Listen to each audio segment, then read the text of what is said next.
Middle east भीषण युद्ध के मुहाने पर है। इजराइल के खिलाफ ईरान के मैदान में उतरने के बाद दुनिया टेंशन में है। ईरान ने 1 अक्टूबर को इजराइल पर 200 से ज़्यादा बैलिस्टिक मिसाइलें दागी। इजराइल का दावा है कि उसने ईरानी मिसाइलों को हवा में ही ध्वस्त कर दिया, लेकिन अब इजराइल के पलटवार पर सभी की नज़रें हैं। फिलहाल इजरायली सेना लेबनान में हिजबुल्लाह के खिलाफ मिशन पर है, लेकिन बहुत जल्द वो ईरान को करारा जवाब देगी। अगर दोनों देशों के बीच जंग छिड़ी तो इसका असर पूरी दुनिया में दिखेगा। पहले देखिए युद्ध पर ताज़ा रिपोर्ट।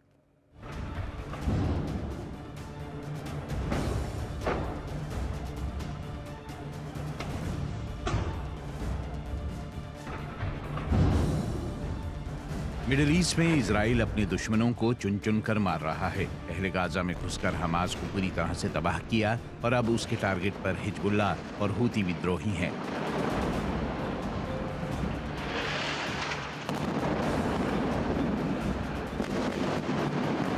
लेबनान में हिजबुल्लाह चीफ नसरुल्लाह के खात्मे के बाद इजरायली सेनाएं ग्राउंड ऑपरेशन पर उतर चुकी हैं।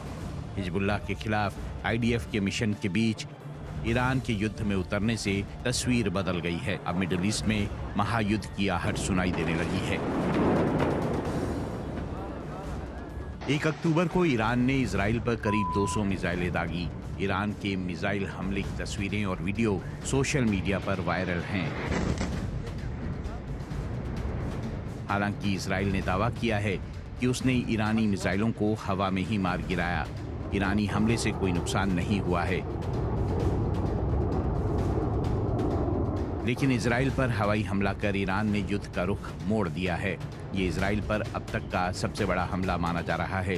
लिहाजा पूरी दुनिया की नजरें अब इजराइल के पलटवार पर टिक गई हैं।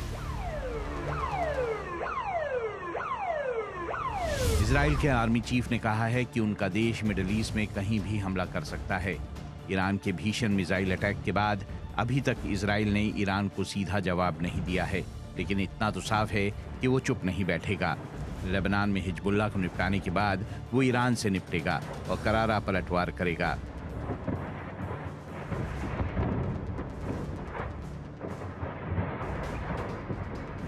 मिडिल ईस्ट में बढ़ते तनाव के बीच इटली की प्रधानमंत्री मेलोनी ने G7 की आपात बैठक बुलाई। G7 देशों ने इजराइल पर ईरानी हमले की निंदा की। व्हाइट हाउस ने G7 मीटिंग के बाद बयान जारी किया है और कहा है कि अमेरिकी राष्ट्रपति जो बाइडेन ने G7 नेताओं के साथ बातचीत की है, जिसमें इजराइल पर ईरान के हमले के जवाब में नए प्रतिबंधों समेत समन्वय स्थापित करना शामिल है। बाइडेन ने कहा है कि वे ईरानी परमाणु स्थलों पर इजरायली हमले का समर्थन नहीं करेंगे, लेकिन उन्होंने इजराइल और उसके लोगों के प्रति पूर्ण एकजुटता और समर्थन की बात दोहराई है। अमेरिका ने इजराइल से अनुरोध किया है कि वो मिसाइल हमले का जवाब देने में संयम बरते। फिलहाल इजराइल गाजा पट्टी, लेबनान, यमन और सीरिया में व्यस्त है, लेकिन जल्द ही ईरान और इजराइल के बीच युद्ध की आग भड़क सकती है, क्योंकि इजराइल बिना बदला लिए मानेगा नहीं। इजराइल इस वक्त कई मोर्चों पर अपने दुश्मनों के खिलाफ युद्ध लड़ रहा है। गाजा पट्टी में हमास के खिलाफ उसका एक्शन जारी है। लेबनान में हिजबुल्लाह के खिलाफ भीषण युद्ध शुरू है। यमन में हूती विद्रोहियों के खिलाफ भी वो हमले कर रहा है। सीरिया में भी ईरान और हिजबुल्लाह के खिलाफ उसने हवाई हमला किया है।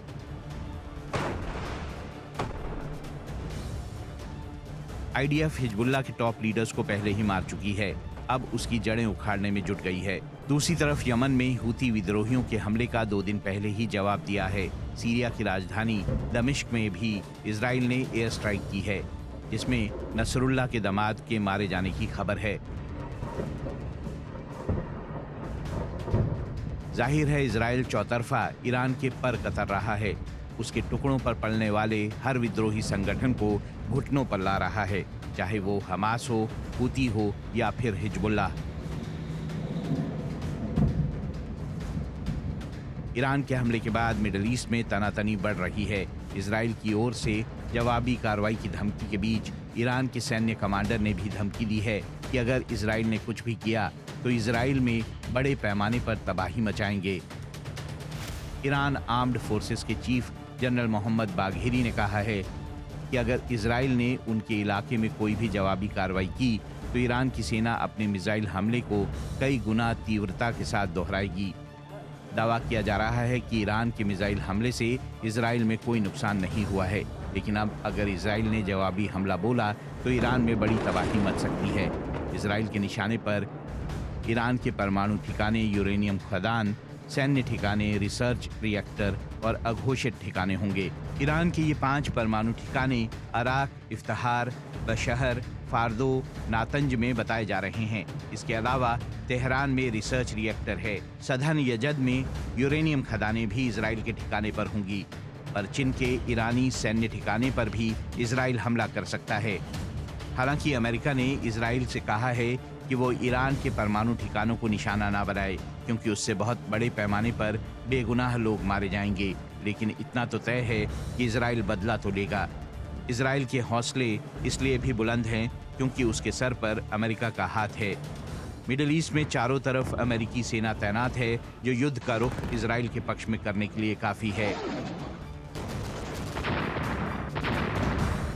मिडिल ईस्ट में तुर्की, Syria, Iraq, Kuwait, Jordan, Saudi Arab, UAE और कतर में अमेरिका के करीब 50,000 सैनिक तैनात हैं। पूर्वी भूमध्य सागर में अमेरिका के 3 गाइडेड मिसाइल डिस्ट्रॉयर तैनात हैं। एक एम्फीबियन असॉल्ट शिप भी अमेरिका तैनात कर चुका है। लाल सागर में अमेरिका की नौसेना पहले से ही तैनात है। ईरान के खतरे को देखते हुए यहाँ पर 4 अतिरिक्त गाइडेड मिसाइल डिस्ट्रॉयर तैनात किए गए हैं। ओमान की खाड़ी में एयरक्राफ्ट कैरियर स्ट्राइक ग्रुप है। इसके अलावा अमेरिकी थार्ड डिफेंस सिस्टम भी इजराइल को कवर देता है, जो इजराइल को अतिरिक्त सुरक्षा देता है।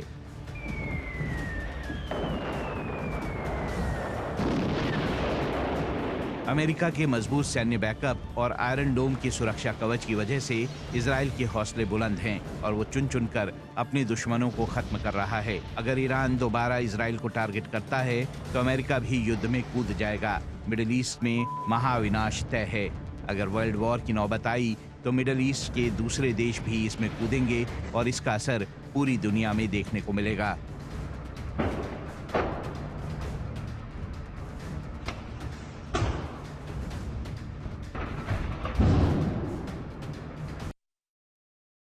इस खबर का दूसरा पहलू ये है कि भले ही भारत ईरान इजराइल युद्ध से दूर है, दोनों देशों से भारत के बहुत मजबूत संबंध भी हैं, लेकिन इस युद्ध का बड़ा असर भारत में भी दिखेगा। इजराइल पर ईरान के मिसाइल अटैक का असर भारतीय शेयर मार्केट में दिखने लगा है। मिडिल ईस्ट में महायुद्ध की आहट से शेयर मार्केट धड़ाम हो गया और कई निवेशकों के कई लाख करोड़ रुपए डूब गए। आइए आपको दिखाते हैं ईरान इजराइल युद्ध का भारत पर क्या असर हो सकता है।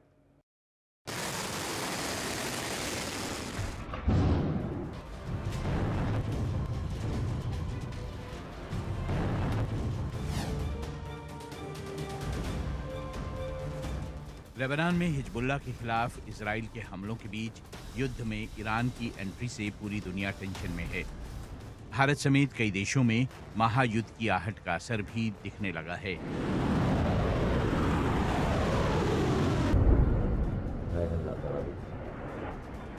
दो अक्टूबर की छुट्टी के बाद शेयर मार्केट खुलते ही धड़ाम हो गया। सेंसेक्स 1700 अंक से ज्यादा टूट गया।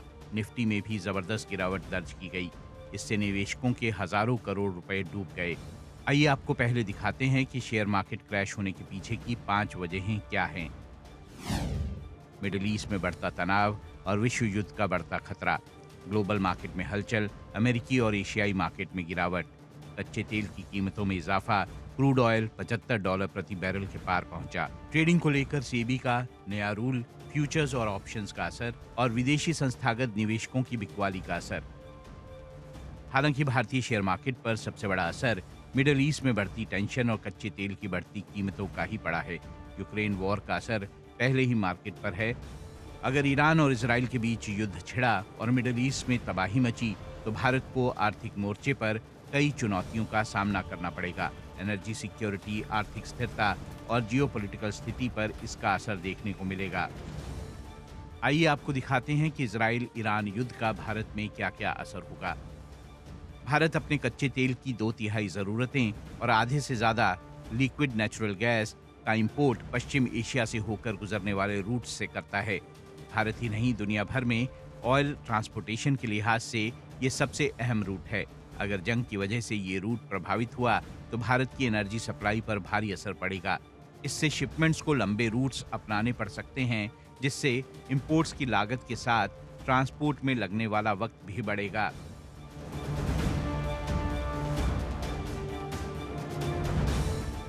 जंग के हालात में कच्चे तेल की अंतर्राष्ट्रीय कीमतों में भारी तेजी आ सकती है, जिसका सीधा असर भारत में तेल की कीमतों पर पड़ सकता है। तेल की कीमतें बढ़ी तो हर क्षेत्र में महंगाई बढ़ेगी और महंगाई को काबू करने के लिए आरबीआई ने अगर कोई कदम उठाए तो उसका असर मार्केट में भी दिखेगा। फ्यूल रेट बढ़ने का असर तो पूरे मार्केट पर पड़ेगा ही, रोजमर्रा की चीजें भी महंगी होंगी, जिससे आम लोगों का बजट बिगड़ेगा। मिडिल क्लास सबसे ज्यादा प्रभावित हो सकता है। इसका असर पूरी अर्थव्यवस्था और आर्थिक ग्रोथ पर पड़ेगा। सरकार तेल पर सब्सिडी देती है। अगर तेल की कीमतें ज्यादा बढ़ती हैं तो सरकार के लिए राजकोषीय घाटा कंट्रोल करना मुश्किल हो जाएगा।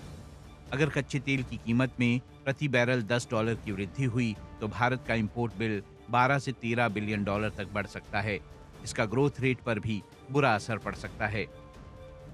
भारत के इजराइल और ईरान दोनों के साथ रणनीतिक संबंध हैं। जंग के हालात में इस संबंधों के बीच संतुलन बनाने की चुनौती होगी, जिसका असर भारत की कूटनीतिक स्थिति पर पड़ सकता है। इसके अलावा खाड़ी देशों से भारत के बड़े व्यापारिक हित जुड़े हैं। वहां बड़ी संख्या में भारतीय प्रवासी रहते हैं। युद्ध की स्थिति में उन्हें वापस लौटना होगा, जिसका असर अर्थव्यवस्था और विदेशी मुद्रा भंडार पर पड़ेगा। आइए आपको दिखाते हैं कि भारत के इजराइल और ईरान से क्या रिश्ते हैं। भारत और इजराइल के बीच द्विपक्षीय व्यापार होता है। भारत इजराइल को हीरे, डीजल, विमानन टरबाइन ईंधन का निर्यात करता है। राडार उपकरण, चावल और गेहूं भी निर्यात होता है। इजराइल से भारत रक्षा, अंतरिक्ष उपकरण, पोटाशियम क्लोराइड आयात करता है। भारत इजराइल से मैकेनिकल अप्लायंस, प्रिंटेड सर्किट आदि आयात करता है। इजराइल में करीब 85,000 भारतीय मूल के यहूदी रहते हैं। इजराइल में करीब 18 से 20,000 भारतीय नौकरी करते हैं।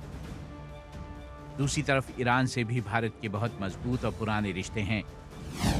भारत के 1958 से ईरान के साथ राजनयिक संबंध हैं। भारत ईरान को चावल, चीनी, इलेक्ट्रॉनिक मशीन, कृषि उत्पाद, मीट, स्किम्ड मिल्क, छाछ, घी, प्याज, लहसुन आदि निर्यात करता है। भारत के बासमती चावल का सबसे बड़ा आयातक ईरान है। दूसरी तरफ भारत ईरान से तेल, पेट्रोलियम पदार्थ, खजूर, बादाम, सूखे मेवे और कांच के बर्तन आयात करता है। जाहिर है कि अगर मिडिल ईस्ट में हालात बिगड़े तो ईरान और इजराइल से भारत का व्यापार प्रभावित होगा, जिसका बड़ा असर भारतीय मार्केट, इंडस्ट्री, शेयर बाजार और दूसरे सेक्टरों पर पड़ेगा। मिडिल ईस्ट में रहने वाले लोगों की नौकरियां जाएंगी। फिलहाल भारत सरकार हालात पर नजर बनाए हुए है।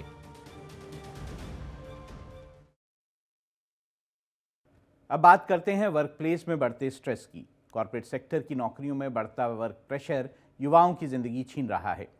नौकरी जाने का डर और काम के बोझ का असर कर्मचारियों की जिंदगी पर पड़ रहा है। बुधवार को बेंगलुरु में हैरान करने वाली घटना सामने आई।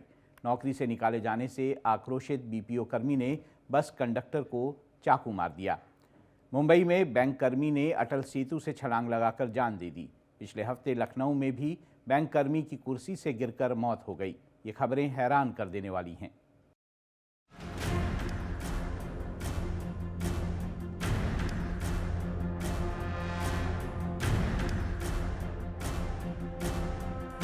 बेंगलुरु से सामने आया ये हैरान कर देने वाला वीडियो देखिए। बीपीओ कर्मचारी ने सवारियों से भरी बस में कंडक्टर को चाकू मार दिया। कर्मचारी के कारनामे से बस में हड़कंप मच गया। युवक की पहचान हर्ष सिन्हा के रूप में हुई है, जो झारखंड का रहने वाला है। पुलिस के मुताबिक नौकरी से निकाले जाने से युवक बहुत गुस्से में था और तनाव में था और मैनेजर को मारने के लिए चाकू लेकर घूम रहा था। मुंबई में 40 साल के बैंक प्रबंधक ने अटल सेतु से छलांग लगाकर सुसाइड कर दिया। कर्मचारी का नाम सुशांत चक्रवर्ती था। सुशांत की पत्नी ने पूछताछ में बताया कि ऑफिस में काम के प्रेशर से बहुत तनाव में था। पिछले हफ्ते लखनऊ में भी प्राइवेट बैंक में महिला कर्मचारी की कुर्सी से गिरकर मौत हो गई। साथ ही कर्मचारियों ने बताया कि काम के प्रेशर के कारण वो तनाव में थी। लखनऊ में बैंक कर्मी महिला की मौत पर अखिलेश यादव ने चिंता जाहिर की और एक्स पर लिखा कि काम के प्रेशर और तनाव में महिला बैंक कर्मी की ऑफिस में मौत चिंताजनक है। ऐसी खबरें देश की मौजूदा अर्थव्यवस्था में दबाव का प्रतीक हैं। इस मुद्दे पर सभी कंपनियों और सरकारी विभागों को गंभीरता से सोचना होगा। सरकार की नाकामी आर्थिक नीतियों की वजह से कंपनियों का कारोबार इतना घट गया है, जिसकी वजह से वो कम लोगों से कई गुना काम करवाती हैं। अखिलेश यादव ने लिखा कि देश की असली तरक्की का पैमाना सेवा या उत्पाद के आंकड़े नहीं, बल्कि वहाँ के लोगों का मानसिक रूप से स्वतंत्र, स्वस्थ और खुश होना होता है। कॉर्पोरेट सेक्टर में बढ़ता वर्क प्रेशर और घटती नौकरियां कर्मचारियों को तनावग्रस्त बना रही हैं। नौकरी जाने के डर से कर्मचारी 10 से 12 घंटे तक काम करते हैं, जिसका कंपनियां फायदा उठा रही हैं। नई नौकरी का कोई ऑप्शन नहीं होने की वजह से कर्मचारी ज्यादा काम करने के लिए मजबूर हैं। आजकल इसमें 3-4 चीजें बहुत ज्यादा इंपॉर्टेंट हैं। एक के सभी को आगे बढ़ने की चाहत है, एक कॉम्पिटिटिव नेचर है इंसान का कि वो चाहता है कि ज्यादा से ज्यादा कम्पीट करके और बाकी लोगों से आगे बढ़ सके। दूसरा कि लोगों का फिजिकल एंडोरेंस है वो बहुत कम हो गया है। लोग आजकल जो स्ट्रेस झेलने की जो कैपेसिटी है लोगों की वो बहुत कम होती जा रही है, क्योंकि लोग अपने मेंटल हेल्थ और फिजिकल हेल्थ पे फोकस नहीं कर रहे हैं। तो छोटे प्रेशर को भी झेल नहीं पाते और उन्हें लगता है कि यही अब और वो इससे ज्यादा बुरा नहीं झेल पाएंगे, इसलिए वो सुसाइड कर लेते हैं, काम छोड़ देते हैं और बाकी ऐसे कदम उठा लेते हैं जो उन्हें नहीं उठाने चाहिए।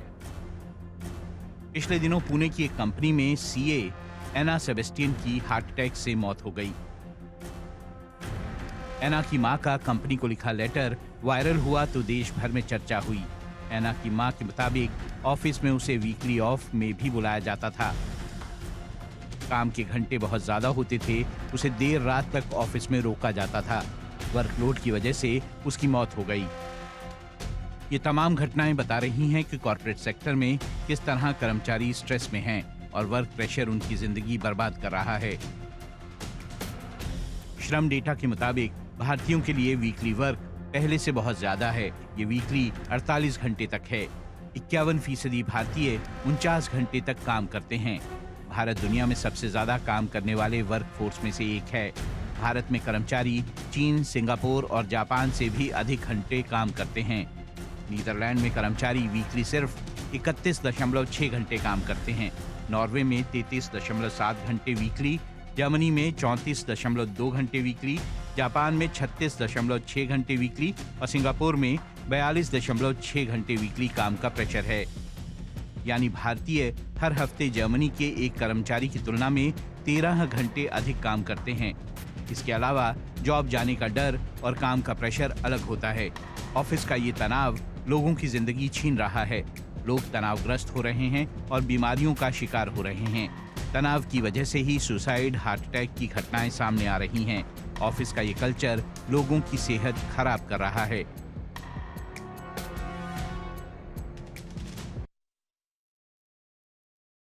इस खबर का दूसरा पहलू ये है कि युवा अपने ऑफिस के काम और निजी जिंदगी को बैलेंस नहीं कर पा रहे हैं।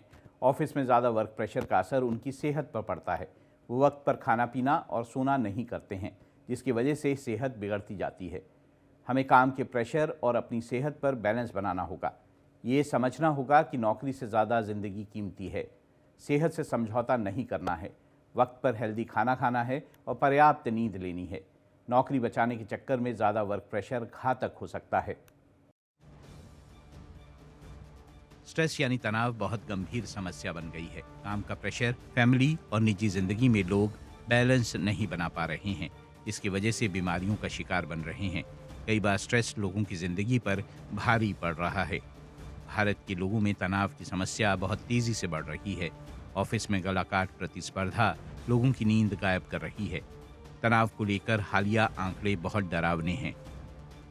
लैंसेट की रिपोर्ट के मुताबिक भारत में 19.73 करोड़ लोग किसी न किसी तरह की मानसिक समस्याओं से ग्रस्त हैं। इनमें 4.57 करोड़ लोग डिप्रेशन और 4.49 करोड़ लोग तनाव से ग्रसित हैं।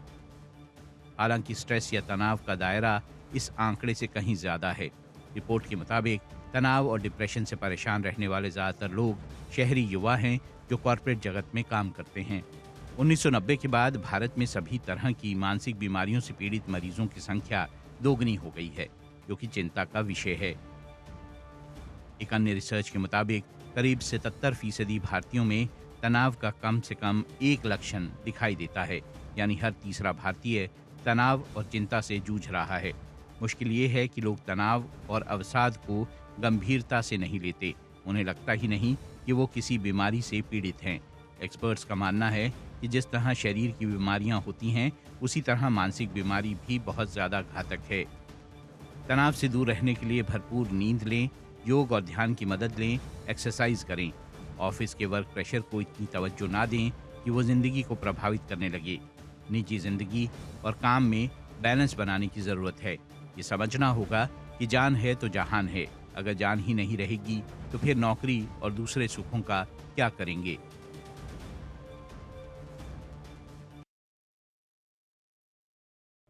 अब आपको दिखाते हैं एक दिलचस्प खबर जो आपको हैरान कर देगी। 29 सितंबर से 25 नवंबर तक के लिए पृथ्वी को एक और चांद मिल गया है।